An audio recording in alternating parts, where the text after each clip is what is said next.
Hi, hello, and welcome back to F1 Challenge Career Mode. My name is Mephisto, and today we're heading off to Belgium for round 14 of the 2004 Formula 1 season. Let's get started.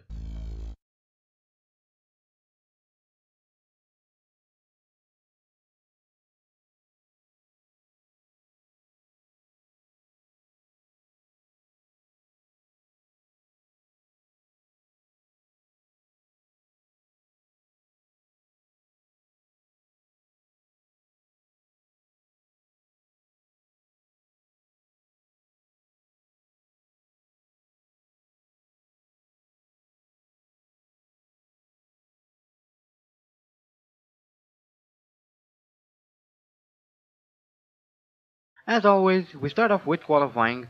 I had a pretty decent pace throughout the lap, even posting the fastest time through Sector 1, and that is a 154.6.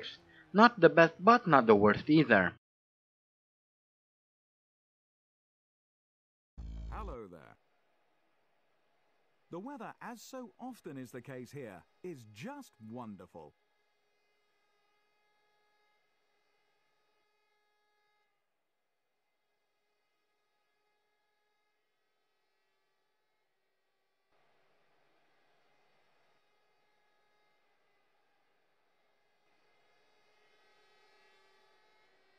Michael Schumacher, first. Jenson Button, second. Juan Pablo Montoya, third. The Sauber driver put on a fantastic display throughout the qualifying hour. He starts this race from a very promising fourth. Sato, fifth. Trulli just failed to match the pace of his championship rival. He starts sixth.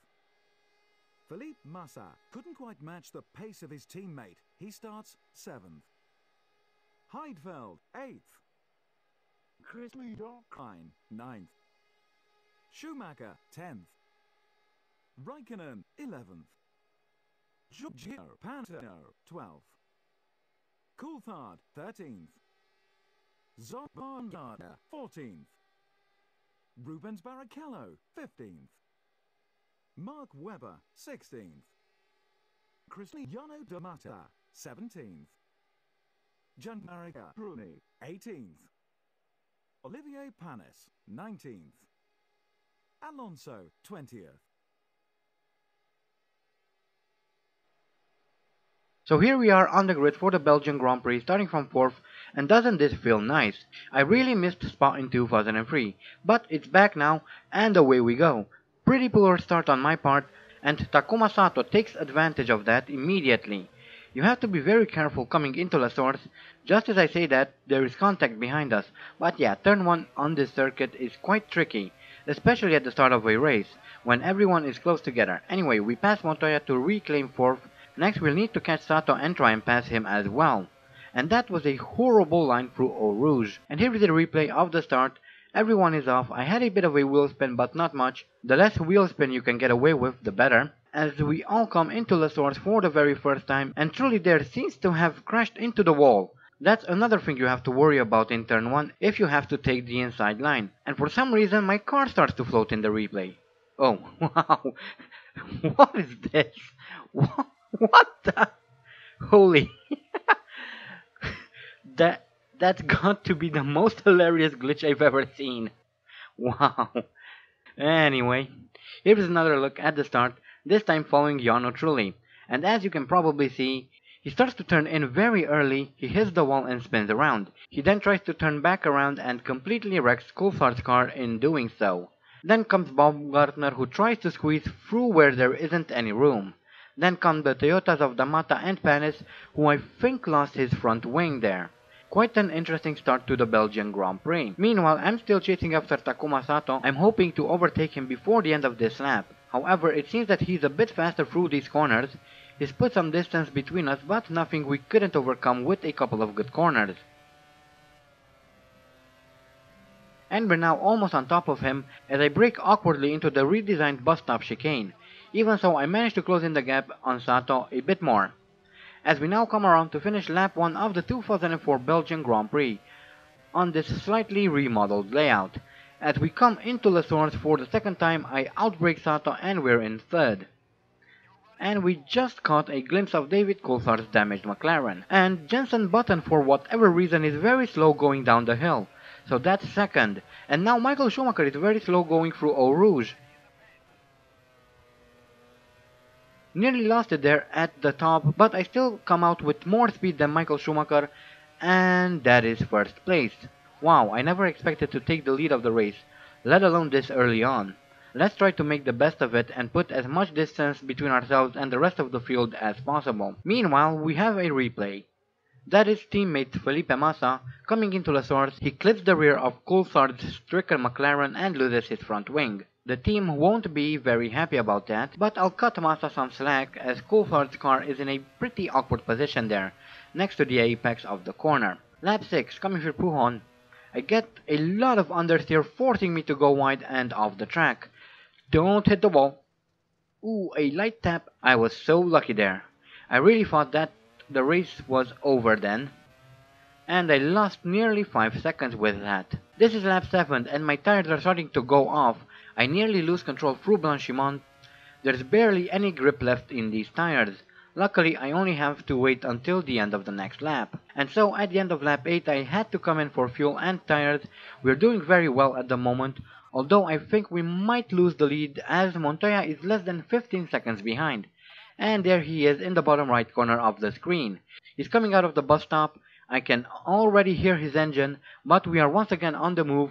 There goes Montoya into the lead. Luckily, La Source is a very tight corner, and I just about make it out of the pits in front of him. That was quite intense. We were really close. When I exited the pits, Montoya was just 1/10 of a second behind, but I somehow managed to put in some distance right away. And that was a very bad line through Eau Rouge again. But now, coming around to finish the race, nothing really happened in the second half of this race. And there we go, another win in an otherwise lackluster season. But 10 points are always welcome. Mathematically, we could still win the championship. Realistically, however, it's a different story. Either way, I will still try to push hard in these last few races and hope for the best. If we win the championship, it would be amazing. But if we don't, well, it's not the end of the world. Anyway, let's take a look at the standings. With the race over, let's take a look at the classified results. The Sauber driver first. Juan Pablo Montoya second. Takuma Sato third. Raikkonen fourth. Schumacher fifth. Ralf Schumacher sixth.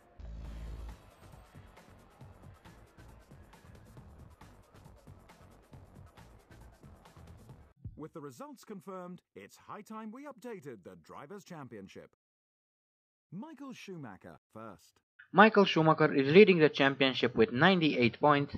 We move back up into second with 69 points. In third we have Trulli with 60 points. Button is fourth with 55 points. Barrichello is fifth with 49 points. Alonso holds sixth with 41 points. Raikkonen seventh with 36 points. Juan Pablo Montoya 8th with 33 points, Takuma Sato is 9th with 28 points, Ralf Schumacher is 10th with 17 points, Coulthard is 11th with 15 points, in 12th with 12 points we have Mark Webber, Massa and Panis share 13th with 5 points, and in 14th we have Klien and Damata with 1 point. Ferrari increase their lead at the top of the Constructors' Championship. Renault are second, followed by the third place BAR. In the Constructors' standings we have Ferrari in the lead with 147 points, Renault second with 101 points, BAR are third with 83 points, our team holds fourth with 74 points, McLaren are fifth with 51 points, Williams sixth with 50 points, Jaguar are 7th with 13 points, and Toyota are 8th with 6 points. Another very welcome victory since we haven't had many of those in this season. I was very inconsistent, but I guess it could happen to the best of us. Anyway, it felt very good to race at Spa once more. I really missed it. But we now need to focus our attention to Monza and Italy, where I expect Ferrari to put up a tough fight. So until next time, I hope you guys enjoyed this video. Thank you all so much for watching, and as always, stay sharp.